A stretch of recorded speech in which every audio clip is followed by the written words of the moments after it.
Welcome to the Chattabox with your host, Nicole Parchani. On today's episode, I have probably one of the most phenomenal people I've ever met while I was at Michigan. Not only is she a Ross graduate and works in marketing at Microsoft, like amazing. She does so much stuff for social justice, and she came out with a book to represent the South queer Asian wait, I said that wrong. The South Asian queer experience. And what better time to release a book about that than Pride Month? So, and especially for a community that I feel like does not get a lot of representation, like the stories of queer South Asian experiences is often suppressed.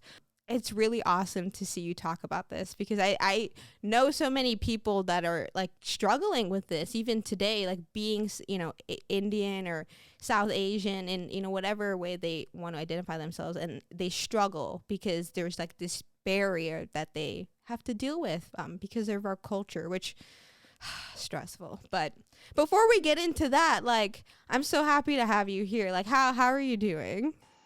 Thank you for that beautiful introduction. I am so excited to be here. I'm doing well. I am melting in the Seattle heat.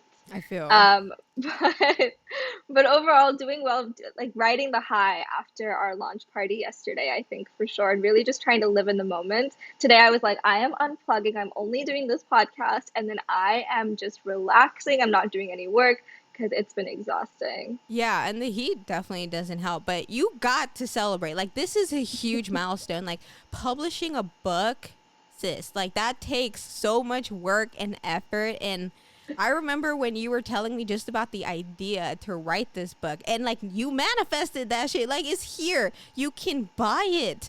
And that is just so, so awesome. But I know you also are an immigrant to the United States like me, and I kind of would like to learn more of like where you grew up and like what that was like and how you, got to America in the first place.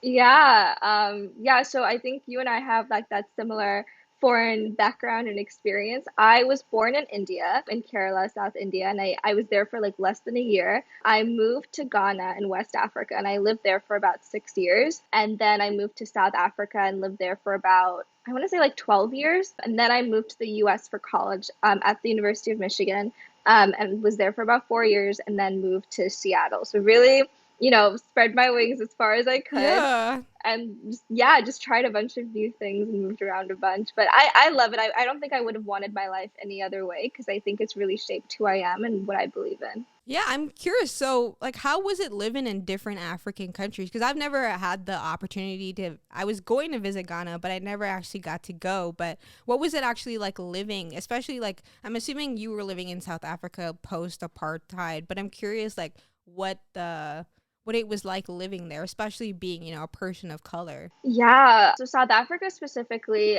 is really interesting because we had this huge like South Asian slave trade to South Africa. So I think South Africa has like the largest Indian population outside of India. Oh, And I like the race is like called Indian, but it's like from South Asians from all over South Asia essentially.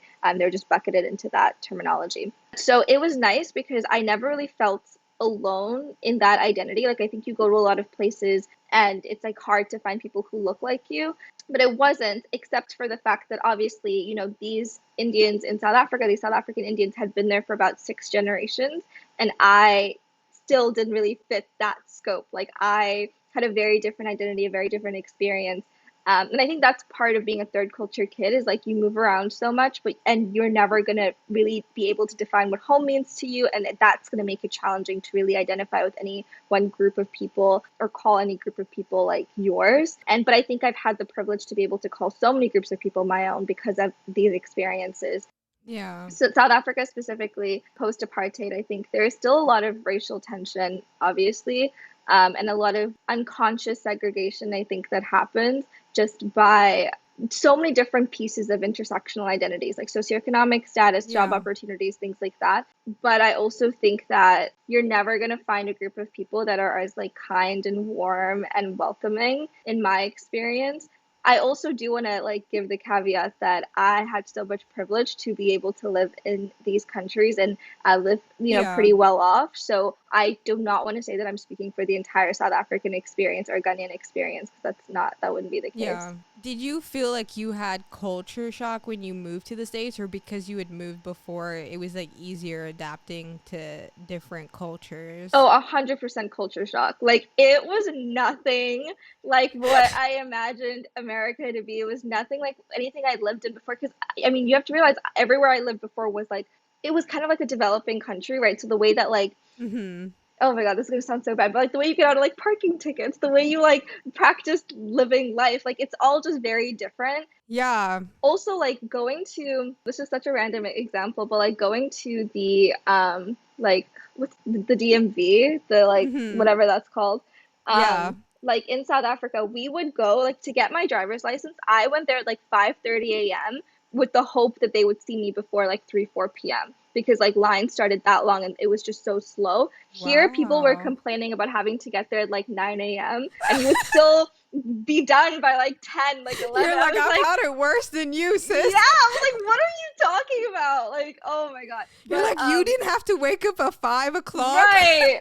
To drive like 2 hours just to maybe get in by I 7. feel you, but them social security lines be trash, though. I'm not gonna lie. I be sitting there low key. I feel like I cut sometimes by accident because I never know like what's the right number letter combo, Oh and I'm like, oh, my that's my number. God. Deuces. I'm dead.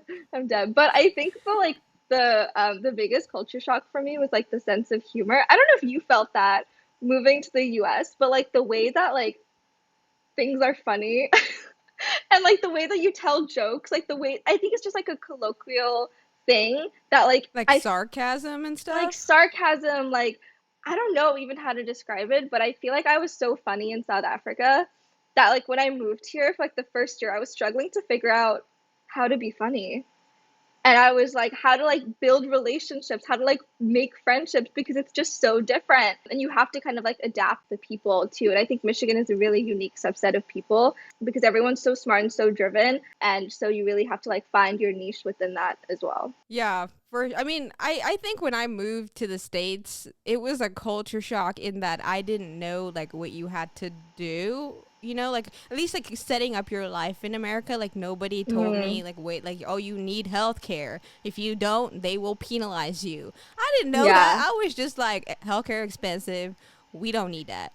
We're just gonna pretend. Or like but I feel like We're just because gonna be I fine. grew up on St. Martin where we had a lot of American tourists, I was used to like the Mm, American way of thinking. And like I went to an American high yeah. school, so like all my teachers, some of them were from the United States.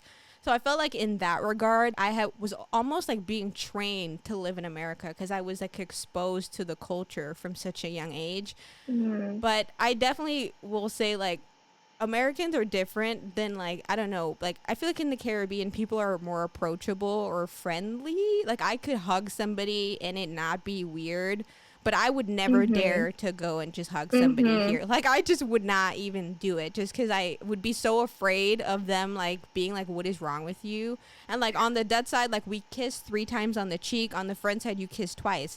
I would not dare try to kiss someone on the cheek. Like I would just be so afraid that they would just be so uncomfortable that I would Yeah. like it would like and then I'm like so then that social anxiety is just like just have resting bitch face and just sit in your corner and don't talk to anybody. Yeah, no, 100%. I think okay, so I think it's like definitely a piece of the fact that I don't think American culture exists everywhere around the world, but I think we still had like South African culture Yeah. was like the core of it, like the slang, the way that we talk, the way that we like Oh yeah, I partied, the see way what you that mean. like it's so it was so different. So definitely there was that. But coming here and trying to figure out how to do taxes was the most confusing thing. Like taxes, signing up for Confusing. healthcare, I like still don't know how to do I it. like honestly, I'm still I'm confused. just like every year I'm like, oh, da, da, da, da, like trying to figure it out. Yeah, I'm just hoping the IRS won't come I'm knocking on like my door. I'm like, I terrified. think I paid Right. I you. think I did the right thing. I'm hoping, and then I'm always nervous when they give me a refund. I'm like, are you supposed to be giving me back money? Because now I'm nervous. I'm like, maybe I did Yeah, because something now I'm wrong. like, did I steal money from the government? And like I think also just being so unstable with our visa status. That adds an entire another level, or for me, right? I'm on a work visa currently, and I was on a student visa before, and so there's that instability that adds that layer of anxiety that like, okay, I have to do every single thing correct. I can't even slip by a hair because I might Yeah, lose my ability to stay in this country. And it's not like I exactly. have this dying desire to like live in the US forever, but like I've built a life here. I've invested in relationships. I've Yeah. invested in my life. And so there's that added pressure on top of trying to figure out what like how you get a SIM card in the US, why you buy phones through your SIM card company rather than like through the Apple Yeah. store. And like prepaid plans and locked Yeah. phones versus unlocked phones. Yeah. It's weird. It is different. It's so how you negotiate like for anything. Like it's just a very different culture.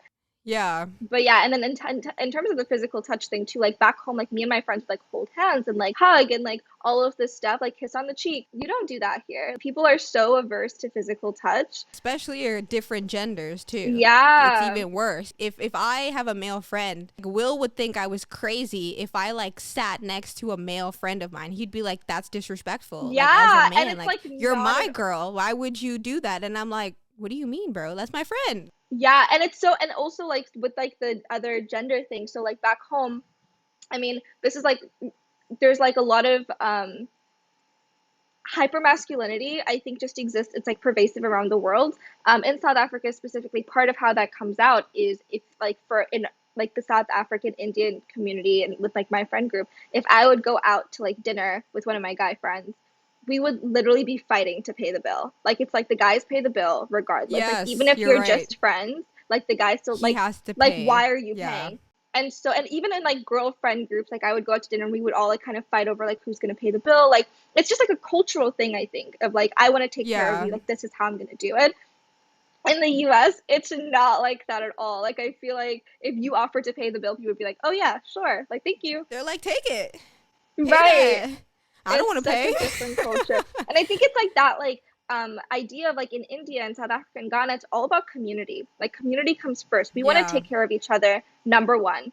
And then after that, like by taking care of each other, obviously you're gonna end up taking care of yourself too. Yeah. Versus in the US, it's more like, let me Me, take me, care of me. myself, and Yeah. then if I have space, I'll take care of you too. Yeah. And I think that is one thing that was the biggest culture shock to me when I moved to the US I is that it agree. was very me first. And that's not, Individualistic. Yeah. yeah, and that's not how I work. That's not how I think. That's not how I love. And so getting into the social justice space at Michigan was my opportunity to be like, okay, this is where I can do what I've always been raised to do, what I feel like I've been born on this earth to do is to take care of other people and support our communities. But I feel like serving other people gives life, like I feel like that's when I'm my Yeah. happiest, when I'm like actually doing something to help and I see that person grow, I see them succeed, I see them accomplish something like that. I don't know, I feel like that just feels so much better than any like materialistic thing you could really buy, because at the end of the day, like you really invested and you can Mm-hmm. see that, in someone's lived Yeah. experience. But tell me more about what kinds of social justice programs you were a part of at Michigan. Yeah, for sure. So I think coming into the University of Michigan, the first organization I joined was called Yoni Ki Baat. It means talks of the vagina in Sanskrit, and it was started kind of as this organization called South Asian Sisters in San Francisco, I believe, and then it grew into Yoni Ki Baat, and then coming to Michigan, it expanded to be for all women of color. So the goal of the organization was really to empower all women of color through dialogue and storytelling. And so every year we have this like spring showcase, and it's like a show where folks write monologues or like we put on like a production. Like it's just very much people telling their stories. And my freshman year, I wrote for the show and I performed and I like just did a bunch of like other facilitation for dialogues talking about the experience of being a woman of color essentially. And then my sophomore year, I actually produced the show Hmm. and which was like an incredible opportunity to highlight Yeah. stories and we brought together so many people and raised so much money. And then at the end of my sophomore year I started an organization with a few friends called the Diversity, Equity, and Inclusion Task Force within the business school. And that grew to be the Diversity, Equity, and Inclusion Committee under our BBA Council, which is like our student government for the business school. So it was incredible to kind of see it go from this small group of like four of Yeah. us to institutionalized within the school. Yeah. That organization was like literally my heart and soul and like my legacy. I feel like that I left at Michigan, because we really started conversations with leadership. We were able to get in a room with our dean, with all of these like high up people, Yeah. and tell them our stories and tell them that this is the change that we needed. And then we got the power and the budget to execute that change. One thing That's that I awesome. created was this like name tag for business students where we could put like our names and then our pronunciations, because professors like tend to mispronounce names a lot, and that's like incredibly Yep. exclusive and disrespectful. I'm sure you Yeah. felt it, I felt it. And they don't, I mean, I've been lucky. I feel like they don't butcher mine Hmm. too much. I'm always surprised, but yeah, like you'll see, like they just don't even Yeah, try. They'll like look at it and you can tell like it's your name too, because you're right. next in the alphabet and you're Right, like, and then you lose oh, let's participation see how this points because goes. they're like, oh, like I don't want to butcher it, so I'm not going to call on that person. So, anyway, so it was an opportunity to improve that, and then we also did like trainings for different student orgs within the business school to talk to them about like how to holistically review applications for students to diversify their group. We facilitate like unconscious bias workshops. We did one on disability, and it was just amazing to see the push of support we received across the business school, and then that group grew from Yeah. 4 people to like maybe 100 by the time that we graduated in terms of Wow. volunteers, and now it's like even skyrocketed beyond that. So That's awesome. yeah, I did that. And you did community leaders. Like, Right. I'm just like shook. Yeah, that's how you and I really, I think, got closest through Google's Community Leaders Yeah. program. And that was incredible. I loved working on that. And that literally kind of is part of the work that I do right now too, in terms of bridging the digital divide and supporting digital literacy. That was specifically for nonprofits. Now I started an organization with a friend who also went to Michigan called Web for Purpose, and we teach previously incarcerated and at promise youth how to build websites, and then we pair them with small businesses in their communities to build websites for those businesses. That's So really kind awesome. of, That is so I awesome. think my big passion is institutional change. So like how can you set someone up for Yeah. success so that they can empower them to like continue and perpetuate that success within their communities, Yeah. right? And that's Exactly. how you make change. Yeah, exactly. I love that. Like, I want to volunteer because I literally build Yeah. websites for like myself, and I'm like always willing to help. That's literally why I have my own nonprofit, is because I want to help people build the life Hmm. of success that ultimately really changes things for them, their families, and their communities just by helping someone Yeah. level up. And it's like something that I feel like, yeah, is very different in America where it's all about me, me, Hmm. me. And I'm like, Yeah. no, like the way we grow is we all grow. That's how we Hmm. grow. Like, if we're all doing well, then we're all doing well. Like, then there's no need to steal, there's no A need to hundred fight because percent. we're all doing well. But I feel like, I don't know, like even at Michigan, I remember like our senior year, the EEC students were forced to take this class because they thought we didn't have social skills. I swear, like we were the only major that they may take this one class on. Like you had Wow. to take it to graduate, and Wow. the professor asked, like, "Oh, if you had if you had resources, would you share? Like, would you keep it to yourself or would you share?" And the consensus was most people wouldn't have shared. What? I'm shocked. Actually, you know what? I'm Yeah, not. But I'm what? not shocked. I'm not, but I was like, wow. I'm like, y'all are salty for But for real. what? Like, what are you hoarding these resources for? I think, like, Because they think it'll give them an advantage on the curve or whatever. but And it's like, that's toxic. I think, and Like, you, it's so toxic. And I think if you think about it too, from like a analytical perspective, like an economical perspective, right? We do best when we work together. exactly. That is the entire force behind globalization, is that if you focus on what you're good at and support other people in what they're good at, and you come together, like you are going to It'll be better. you're going to do so much better than just trying to like hoard everything for yourself. That's ridiculous. But yeah, I mean, like you're talking about me and all of the work that I've done. Think about you. Like you have also done such incredible work for your community, and I'm always so inspired by you I for be sure. tried, bro. I be try. I mean, I think because it's like, to me, like, there's no, like, I feel like I can't even believe I work at Microsoft. So I'm like, okay, I have this incredible opportunity. This door opened for me. how can I open that door for other people? How can I make sure that I'm not the only St. Martiner that works in Surface? Because I'm like literally the only one. And like every time I talk to other, Surface people, they're like, oh my God, like that is so cool. Like, how did you get here? And I'm like, I don't know how I got here. Someone was looking down over me and was like, let's open the door for this young buck. But like, again, for me, what is the point if I have all my millions and I'm all alone? Exactly. Like, the Scrooge was miserable. You know what I mean? 100%. I would much rather help other people have a life that they really want to live and help them grow, because that's better for all of us. Like, I just think, like, in terms of the positive good I want to leave in the world, I would much rather leave it in a positive surplus than and if like anything, if even like just having this conversation with you is a positive thing for the world, because you get to share other people's lived experiences that could help someone, whether they listen to this and they're like, you know what, I'm inspired to go and start my own organization to help, whatever community you wish to serve, and it's just about, like, for me,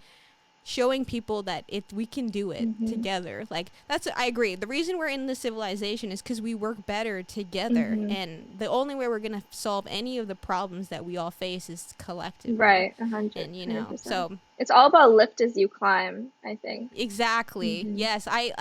One time I was thinking, and it was like, together we rise. Like, it's so true. It just makes sense. Yeah. If everyone is doing well, the economy does well. Exactly. Society does well. Yeah. So it just makes sense.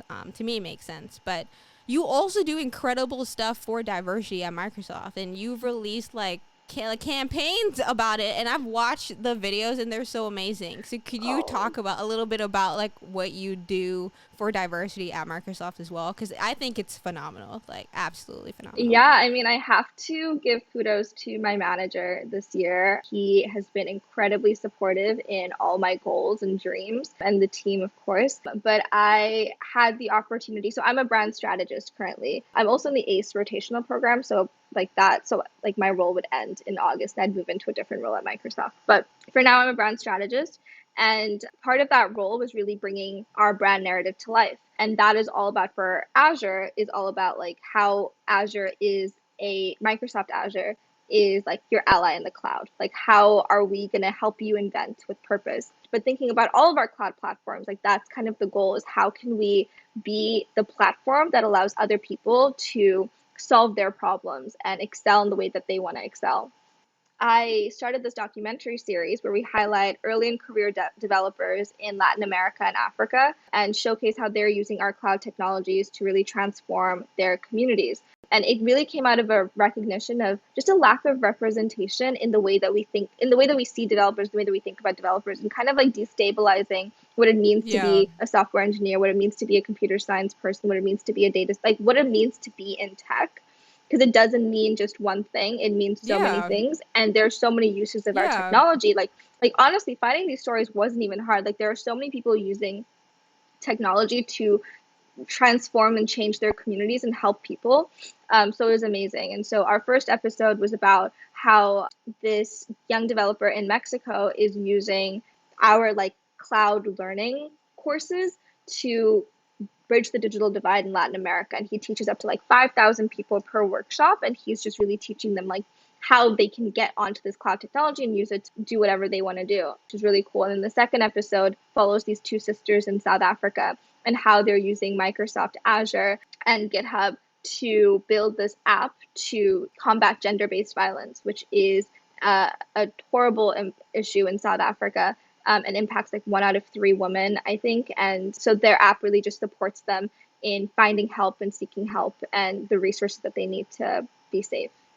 That is so awesome. And yeah, you're right. There are so many people that use, all of Microsoft tools. There are so many Microsoft tools that people don't even know belong to Microsoft. 100%. Yeah. But I think Microsoft does so much for diversity, and people don't even get to really see it as much as you think. And it's like, Mm-hmm. I feel like even working, like being an engineer at Microsoft, like they really want to empower all kinds of people to be creating the technology of the future. And we don't see that. Like I feel like for most people, when they think engineer, it's not you and I, you know, like they're Yeah. not thinking about people like me and you, but it's like, yeah, we're the ones doing the work. Like we're the ones Mm-hmm. doing all that heavy lifting too. We're in those conversations. And it's important for the people that buy our products, especially, you know, women of color, to know like, hey, there are women of Yeah. color engineers building this product for you. Yeah. For you. Yeah, and I think I've always kind of known just the gender disparity within engineering, but actually working in a tech company and seeing it firsthand was shocking, like shocking. And that's just women. Like I'm just talking about men and women. And to hear about some of my friends who are women who are in engineering, I think it's so like sad to hear about their like horrible experiences, but then to think about going like more granularly to like being a woman of color, being a queer woman of color, like I can't even imagine. Like it goes on and on and on. And we need more representation, we need more support, we need more resources, we need more mentorship. There's just so much lacking, I think, for women in tech. And we'll get there. You know, like people like you and I are part of that, you know, frontier to push for that ask. And I Mm-hmm. do think, you know, there are companies that are willing to listen, and that's what's at least a step in the right direction. Like they're at least willing to Yeah. recognize, like, hold up, maybe we are missing something, and we should look at what we're Yeah. doing and see, can we do this better? Or is there ways that we are actually, you know, stopping certain communities Mm-hmm. from growing, or are there resources that we could share to help specific communities accelerate because we have the tools to do so? You know, like Microsoft is a $2 Yeah. trillion company now. Right. Exactly. And I think that's why I was going back and forth. So in college, for context, I majored in business. I went to Ross, but I double minored in social work and education. And so I've always kind of looked for work at that intersection, but I've also gone back and forth about whether I want to go into corporate work or if I want to do nonprofit work or I want to go into social work or I want to be a teacher and like go into education. Like my mind is always kind of all over the place. Deciding to work at a corporate company was something that I was kind of reckoning with myself about in terms of how it aligns with my values. And I think Microsoft, out of all the companies that I would think to work at, is the one that I feel is doing the most. And I can feel it internally. Like I can feel it in the way that our leadership talks about it. Yeah. Like there is genuine care Yep. and money behind it. And I think that speaks volumes. Like for a $2 trillion company, like hell yeah, we owe the earth, we owe the people of this planet, we owe the communities of the world so much. And I think we're putting our money where our mouth is. We're doing the work, Yeah. which is good. And having the conversations, even though they make people Yeah. uncomfortable, like it is so.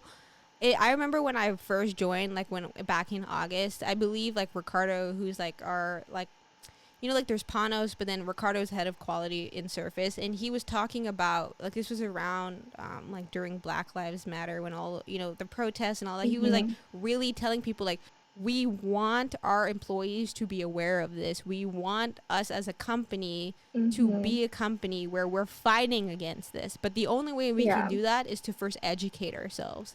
And he Yeah. wasn't saying like, oh, go find, you know, someone to teach you. He's like, no, go and do the work yourself. Do the work yourself. Do the work Mm-hmm. yourself. And as a new hire at the time, like I was like shocked. I was like, wow, like that is so Yeah. incredible to see, because he didn't know that I was paying attention to him saying that. But I was like, no, like that's, it made me feel good being at Microsoft, Yeah. because I was like, okay, I know I made the right decision. Like this is a company that Mm-hmm. genuinely wants to do good in the world, and then that makes me feel even better putting in the effort to build products that are actually going out there Yeah. with the intention of doing good in the world.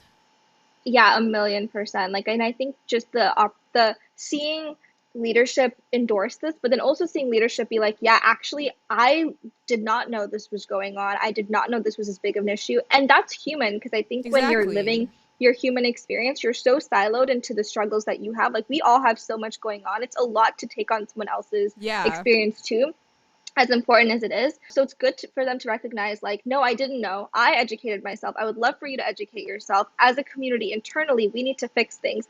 And then how we connect with customers, that needs to change too. Like we need, it's a 360-degree shift, and I see that happening and I love it. And I Yeah. think also with my the ACE program that I'm part of, which is the early in career rotational program for Microsoft, they actually, like, this was incredible to see, but they like shouted me out for my book during our all hands. That's And then awesome. and then they were like, yeah, so anyone in the ACE program, if you buy a book, we'll expense it to like go That's and what buy I'm a saying. book. I'm We like, want you to Microsoft should put it educate. in the library.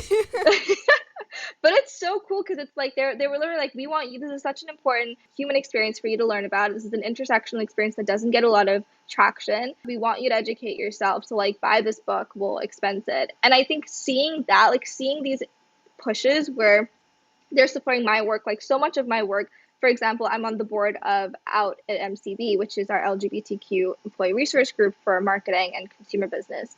And the support that we've gotten for our events, like our CMO has dropped by an event that I was facilitating and like talked to me about my book. You know, we've had like all of these like just like I don't even know. It's just it really warms my heart to see the support. And I think more I hope that companies recognize how much that matters. And that makes me super super happy, and I think that that's so awesome that leadership has shown like passion for your book and really is pushing it. I really think they should put it in the library. But I mean, coming back to like your experience, being in the LGBT community, I guess, do you feel like it was easier to have like be your full self in the United States, where now I feel like there's more openness towards the LGBT community compared to like growing up in developing countries, where at least like for me in the Caribbean, people are very homophobic, very very Mm-hmm. homophobic. So I'm curious, was it better in America, or was it okay considering what South Africa had already gone through? Yeah, that's a great question. So South Africa was actually, I believe, one of the first countries to legalize gay marriage. I think like post-apartheid, they were like, let's get rid of racism, let's get rid of sexism, let's get rid of homophobia, let's just, do the damn thing. Not saying that, that completely infiltrated into like how society functions and that everyone is suddenly, all rainbows and hearts and sunshine. Yeah. Like that's not the case for sure. I think just coming from countries where there's a lot of traditionalistic mindsets in terms of like what marriage should look like, what relationships should look like. That influences a lot of things, right? And there is definitely a lot of homophobia that exists within South Africa. There's a lot of homophobia that exists in the US too. I think the difference is that when I was growing up, there was no one that I knew that was queer at all. Like not a single person that was out, at least. There Wow. might have been people, I'm sure Mm. there were people, but no one was out. I came out in 10th grade, I believe, to my friend group. Or yeah. 10th grade I came out to my friend group. In 12th grade I came out to my father. And I felt so alone because I was like, if I am the only person I know who is queer, who is also South Asian and queer, there must be a reason why others are not coming out. Like either it's because they don't feel safe to, or it's just been a negative experience, or there really just aren't any queer people that are South Asian. None of those realities sounded appealing to me. So I think a lot of my experience was just suppressing that part of me, because even just speaking about it with friends, like I had the best friends growing up. I really was blessed and I loved them so dearly. But like I think unconsciously there is so much stereotyping that happens, comments, microaggressions that they didn't, I don't think, yeah, Jokes. jokes that they didn't even realize were harmful because they had never truly spoken. Had to deal with it, yeah, or Yeah. like had to confront someone that was actually living that experience. That's like, hey, actually that's not funny to me. Yeah, and so I would laugh it off. But I think coming to the US, and taking classes that touched on these identities gave me more of a critical lens. And I think institutionally, there's a lot more support and protection within the US than ever before. It's interesting. One story in my book actually touches on this. It's about this gay man from Pakistan who moves to the US. And he talks about how in the US, he felt a lot more free to be himself because of the institutional protections. He could go to Mm-hmm. support groups, he could like be out to his straight friends, and it was totally normal and he was accepted. Yeah. But dating in the US sucked compared to dating in Pakistan, because although you had to hide and it was illegal and it was terrifying to be gay in Pakistan, that pushed the community closer. And so there was a lot of communal respect and love. And like, no matter who you are, if you knew someone or not, if you were in the queer community in Pakistan, they had your back. When you come to the US, he describes dating as someone who tries on his shirt, doesn't like it, and just drops it on the floor and moves on. It's very much like, if you serve a purpose, you serve a purpose. If you don't, you don't. Like, there's no long-term community. It's more like hookup culture. Yes. So that is one thing I would say about, like, I think it's there's you're never going to find a perfect community, but I think I started when I started at Microsoft, I had kind of still been suppressing my queer identity and how it intersects with my South Asian identity all through college, because the queer community at Michigan, when I was trying to kind of become part of it, it was very white. It was not at all what I was looking for in a queer community. The experiences were very different. I just didn't feel like part of it. I didn't feel like I got along. I didn't feel like I could build community with these people. So I was kind of like, okay, that's part of who I am, but it's not the main part. A lot of my social justice work focused on race and racial justice. And queerness is part of that, obviously. It's a big part of how race plays out, but it wasn't my main focus. Coming to Microsoft, I was like, no, like, I am done. Now I'm going to be my whole self. Exactly. 100% Elsa. 100% me. And so that is why I joined out at MCB when I came to Microsoft, because I was like, this is me taking the step to be my full self and bring my full self to work. And if people don't like it, they don't like it. Okay? That's fine with me. And it worked out beautifully. I think I've built such a great community, and had such incredible support, found the best mentors through this organization, and just been able to do work that really, really warms my heart. So that is one piece of advice I would give to anyone listening, is take your time to figure out who you are and what parts of you truly define your experience, and that you want to truly define your experience. Not every piece of you needs to, for sure, but then lean into that and don't be afraid to do that. And I think that being yourself, being honest about who you are, being authentic actually opens more doors and builds you up for success, unlike pretending to be someone else ever will. Yeah. I think it's interesting because, like you said, you'd never seen a queer person, growing up, in South Africa. But I, growing up on St. Martin, had seen people that, like, they didn't tell me, like, when I was a kid, it's not like people were ever like, oh, this person's gay, like, oh, like, he's gay. But you knew, like, they were different from everybody else that you were seeing. Because, straight people are very, straight edge. Yeah. You can tell. You can tell you have a little. But yeah. And so when I was a kid, like, I would see there were, like, few men that would, like, come around, my family, or, like, around me as a kid, that I knew something was, they were not, walking the straight and narrow like everybody else. And I remember when I was, like, even, a kid, like, there would be, lesbian women that were more on, like, the tomboy, spectrum of how they, like, chose to, more masculine. And then I, as a kid, would just be like, oh, okay, like, so lesbian means, like, more like butch. Yeah, like, it shapes how that you think masculine, about. yeah. And then if you were, like, gay for a man, you would tell, like, maybe they were more feminine. Yeah. And that's typically the lens that I first saw, the LGBTQ. But you do not talk about it. Like if someone's gay, like, that's them. Their thing. But that's not something that comes in our household. That's like sure, we accept them, like, we can talk to them, we're not going to treat them poorly, but that's not our family. Yeah. At the end of the day. And it was really interesting because people are very homophobic in the Caribbean, and on St. Martin especially. For a very long time, I remember a gay cruise ship wanted to come to the island, and the Christian community said no. No, you are not welcome here. And they literally were so upset, they, like, put articles in the paper, like, saying, no, do not come here, you're gonna turn our children gay. Like, that was literally the mindset that they had. And I remember when the Friend side, I believe, first allowed gay marriage, there were protests Wow. on the street because, like, two gay people wanted to get married. Mind you, despite having seen all of that hatred, I knew that was just ignorance. And I feel like, I don't know where I knew it from, but I just knew that, like, that's not how you're supposed to treat people at the end of the day. Yeah. And I think now there's more of a movement to accept queer experiences and to allow people that are queer to have a voice and have their lived experience be acknowledged. Because for a very long time, it felt like if you were gay, you were gay, but it was not something that was like a good thing, you know. It's Mhm. almost like something to be ashamed of, Mhm. like you were a disappointment in some way if you chose to live your life Yeah. this way. And a lot of like Caribbean music especially is homophobic, and so a lot of the time like you would see guys, boys, even though they were coming from a place of ignorance, saying, you know, vernacular that was very, very hurtful to like the LGBT community, because they just thought it was a joke, and because Yeah. Caribbean culture actually promoted those types of jokes, and Yeah. it was fine, like people laughed, like that was the cool thing to do.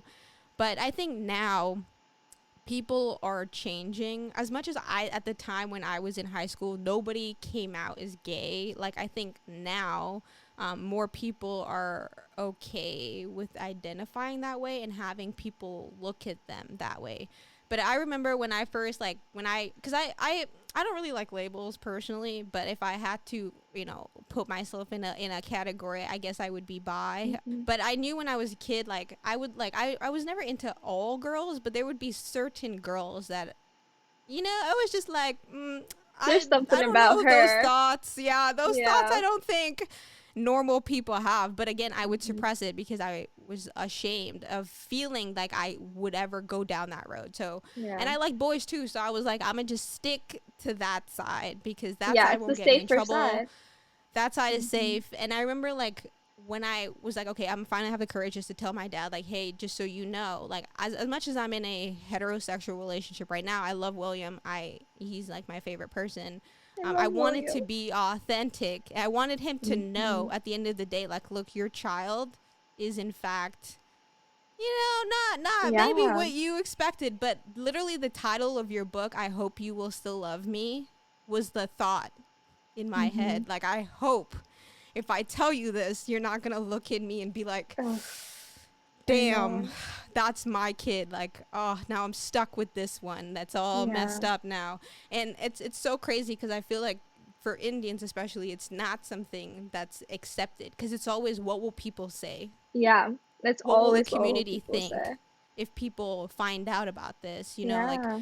or is this going to make your life worse? Like, why would you? Because especially it's already like they want you to be in an arranged marriage. They want you to Mhm. marry someone within the community. Now, not only are you saying you might want to marry someone out of the community, you don't even necessarily want to marry someone of the opposite Opposite sex. gender. And it's just like Yeah.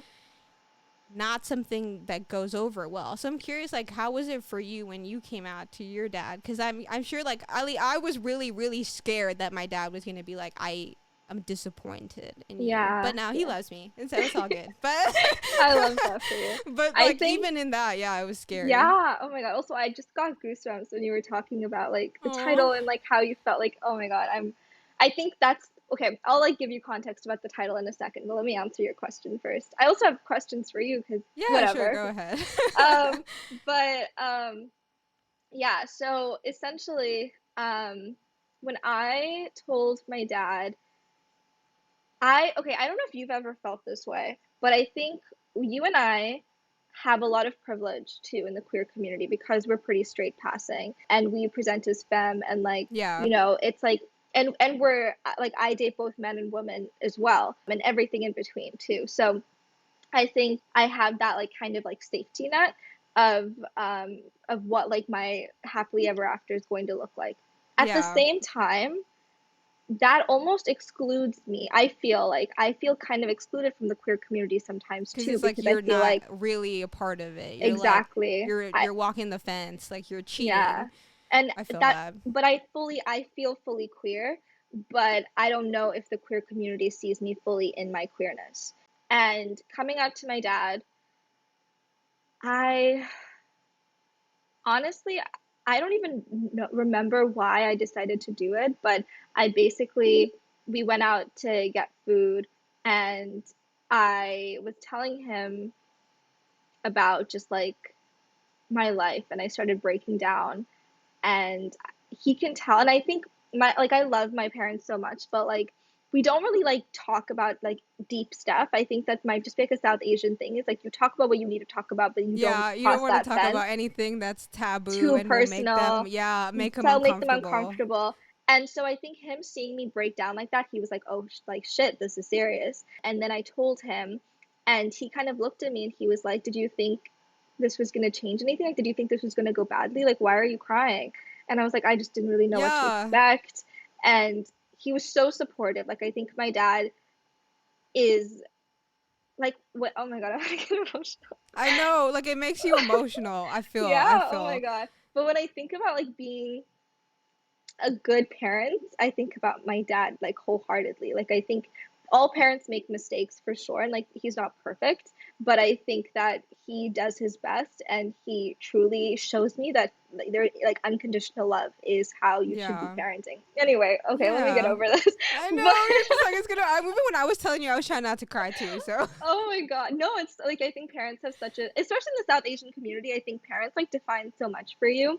yes, Um, so like like you look that, up to them so much. yeah. Like there's like a power structure that I feel like Yes, like you in definitely Western put them up on a society there aren't. pedestal. Yeah, exactly. Like there Like, is definitely like you want them to look at you with respect and yeah, admiration. Like, and if you disappoint an Asian parent, I swear it's like a dagger to the heart. it's a Like there's dagger to the nothing that heart. hurts more than the thought of me disappointing my dad. Like I swear, like me just being afraid, I would. Oh, I can't. Like it's just I a know, it's a dagger to the thousand heart. percent. I feel like your entire life as a South Asian daughter, especially, is vying for their approval, vying for their acceptance. And so, my entire life, since I've known that I was queer, it was kind of like, okay, they're going to see this as a shortcoming. How can I make up for it in every other way? And so I Yeah, worked my exactly. ass off through school. I got into Michigan. I, graduated from Michigan with like the highest honors. I like did all of this stuff. Like I got a job at Microsoft. Like, okay, maybe this will soften the blow. Yeah,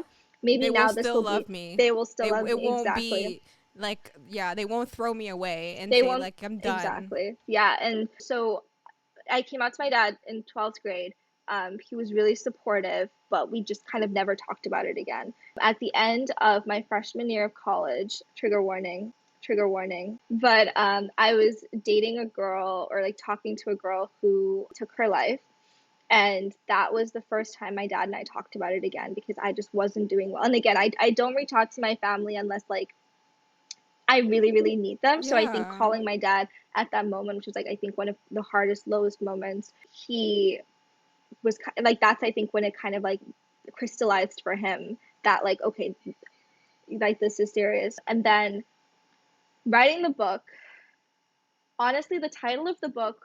So coming up with the concept to write the book and writing the book was kind of like me preparing to come out to my mom. I love my mom very dearly, but I think that sometimes it's hard for her to accept realities outside of her norm. And Yeah, it's I think that's the very traditional like South Asian mom has that like cuz she herself has gone through it and wants you to be good. yeah, she wants me to be safe. She wants me to be protected, and that means fitting into this like box, right? And clearly, I don't. So writing the book was kind of like a letter to her, like this is me, this is everyone in our community. Like this is a very beautiful experience. I hope that you'll still love me. I hope that this doesn't change anything. And so I came out to my mom about a month ago, I would say, because I had to because the book was coming out. So she's So going to I read was it. like, she's gonna read it, so like she better know ahead of time. And I think that it was challenging for her. Like I think it was almost like she was meeting me for the first time, Hmm. and like it was so hard to like see that because I was kind of like, oh shit, like I've been hiding this part of me from her for so long. Yeah, Now and she's she meeting looks the at real me. me. Yeah. Will she still love this version of me? Like, because I'm still all of the other stuff, but now I'm like Yeah. this new part of me too. I So feel it was hard, and I think it's taken her a long time. But with the book coming out, I think that did really soften the blow.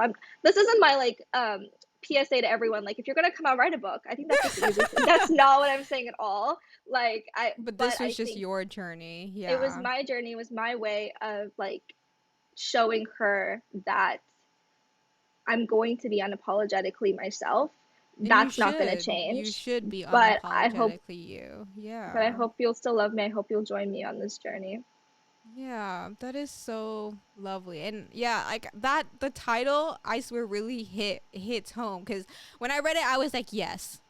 That if you want to know what it's like to be a South Asian queer, the statement that I think everyone always thinks is, "I hope you will still love me," and that Hmm. hurts as a kid because it's like you want like you're doing everything in your power, yes, to get that validation, that approval, and Yeah. like this one thing could change that because it's Change happened. everything. It's happened Yeah. for so many where like they say this one thing and they're dead to their family. Dead. Do Hmm. not talk to me. You are Yeah. not my child. I don't know who you are. Don't come Yeah. here ever I again. Or think they're forced to get into relationships where they're miserable because, well, it's either that or my lose family your family. disowns me.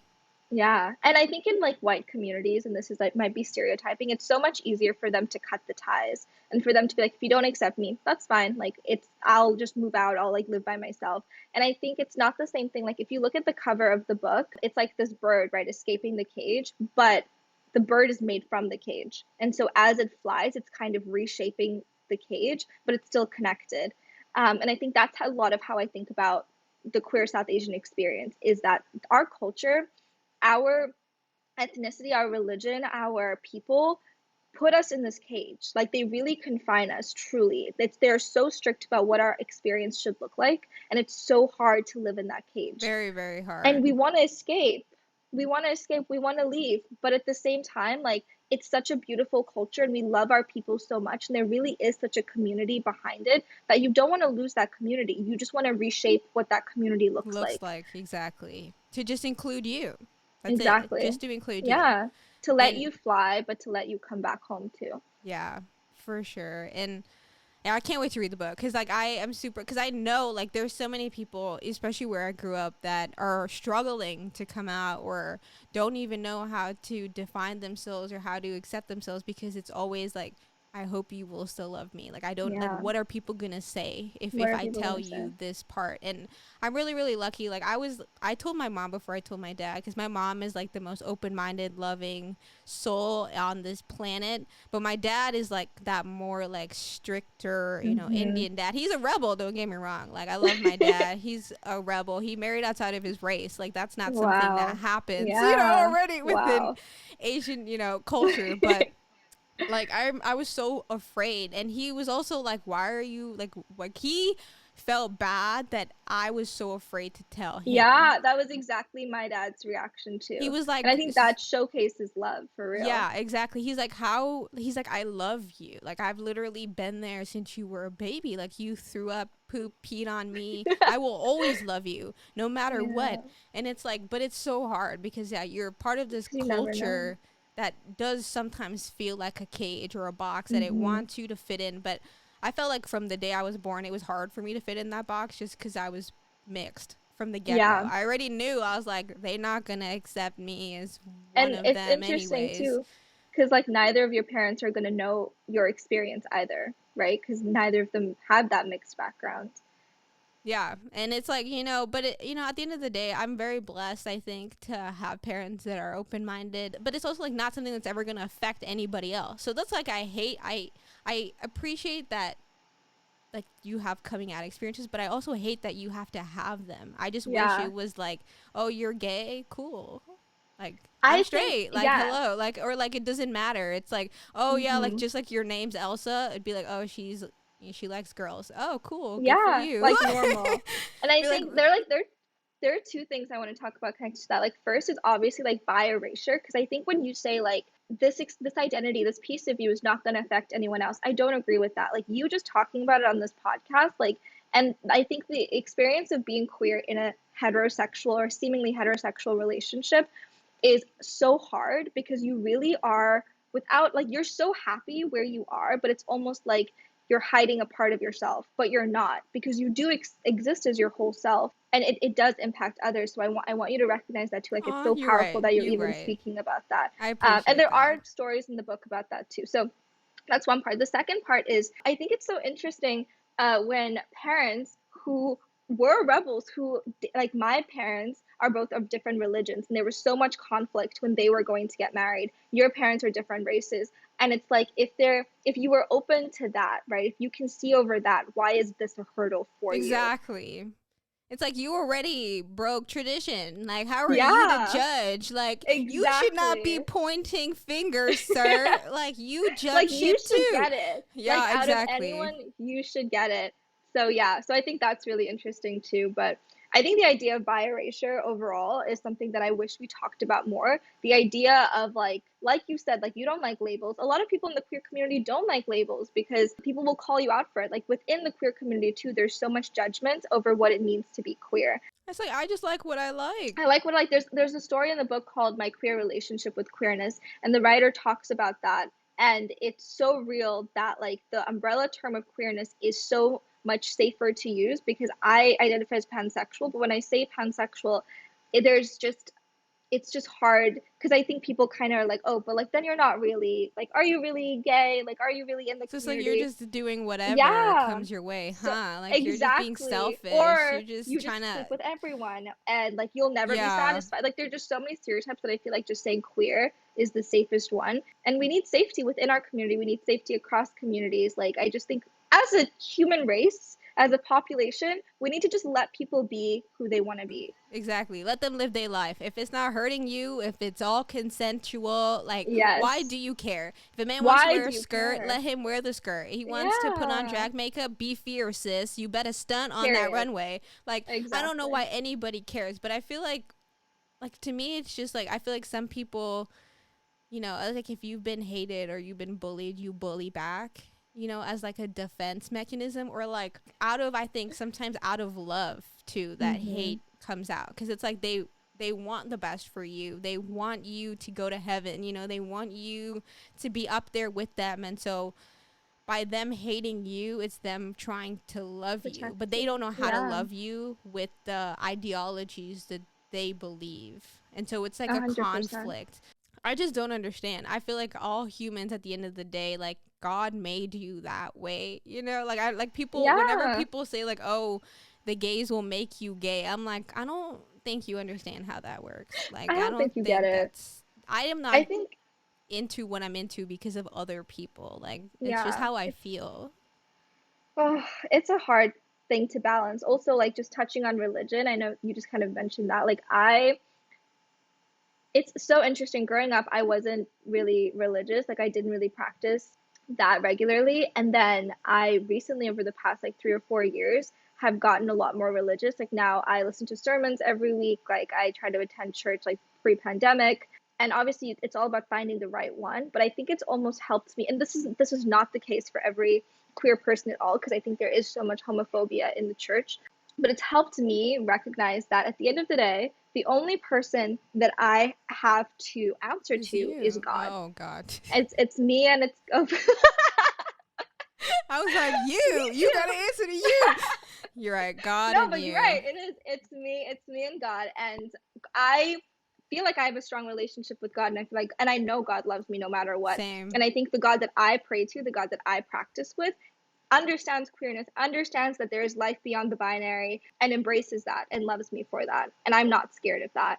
And so also when people talk about religion as a like you shouldn't be gay if you're Christian or like Christians whatever. I'm just like, but exactly like you said, God made us this way. Like God created us this way. The universe created us this way. We are who we are at the end of the day. And it's like this is not just a human experience. Other animals Yeah. are gay Yeah, too. and if you think Like about history has lots of gay exactly. experiences. Like this is not a modern invention. Okay, like people have been this way. Hmm. And it's like even if you look at religion, there's religious figures that are There are trans. religious figures that are queer. There are religious figures that are trans. There are temples that honor queer like gods and have them literally engraved into their walls. Like Exactly. yeah, and I think also writing this book and speaking with people and doing the research helped me come to terms with that identity so much better because I could see it in other communities. I could see it within my own community. I could see it historically existing, and I think that gave me a kind of fulfillment and comfort. It's so beautiful. So where can people buy the book if they want to get their hands on it and see, see other queer experiences that you were able to capture, and also like follow along with you and other books that you might write in the future, because we don't know You where never know. we never know where this will go. Yeah, great question. So follow us on Instagram. It's at IHYSLM. I'm like trying to think what all the letters. So at IHYSLM is the Instagram handle. You can buy our book at www.evolvingstill.com/shop. There is a physical paperback and then there is an ebook. And you can follow me on Instagram at Nithya_Elsa_.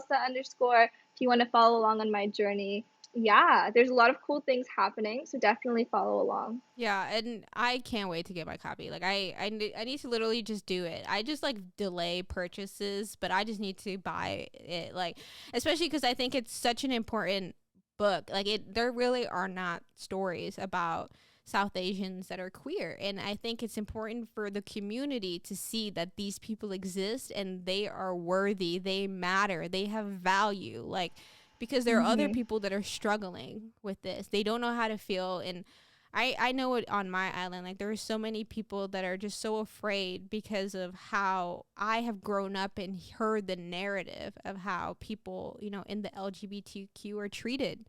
And it's really, really sad. But I think we're making headway, and I'm super glad like you were able to capture these voices because it's super important. And you know, as someone that is, you know, South Asian and I guess queer, I'll accept queer as a title. I hate titles. I'm just like, I'm me. Okay. I get it. I like what Yes, I you like. I are. don't need to answer to anybody, but I appreciate it because the title literally hits home. Like when I read it, I was like, damn. Like it took me literally back to that moment when I had made the decision to be like, okay, I'm gonna just tell him. But it was really like, I remember I would cry because I would be like, I really hope you still love me, because it's like, I love you. Shit, you know, like I hope this won't make you look at me differently. And for some people it does, and for others it doesn't. And I really hope we as a community, as South Asians, you know, being South Asian, that going forward we can show that like, no, these people too are South Asian. They matter. They are valued. They are loved, so that we don't have kids thinking, I hope you will still love me.